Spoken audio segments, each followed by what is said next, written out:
Rapid Expansion is a really interesting prophecy from Dominion Rising Sun. When you gain an action or treasure, set it aside and play it at the start of your next turn.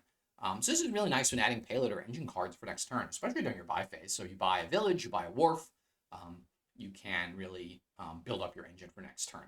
It does kind of nerf gain and play strats because you've gained something with a workshop or an armory. It gets set aside so you can't actually play it the same turn. That being said, your next turn is going to be huge, so that's important.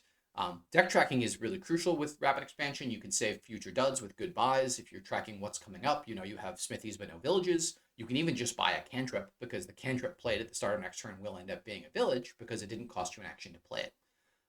Adding an extra gold doesn't feel so bad when it just starts in play and you get the 3 money automatically. You don't have to draw it. Obviously, you have to draw it in subsequent shuffles, but you're going to use that 3 money immediately to buy good stuff and hopefully build up an engine.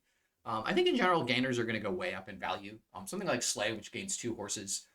So you don't gain them into your discard pile, you gain them into the next turn play, and then you start your next turn with 9 cards in hand and 3 actions. So it's super powerful. Another thing you can do is chain gainers. So if you have a groom, you can gain a groom, and then that groom gets gained next turn. You can gain more grooms. So you're just gaining grooms every turn. Maybe some of those grooms end up gaining estates or silvers that get put into play, and you just build up a really big engine with a lot of payload here.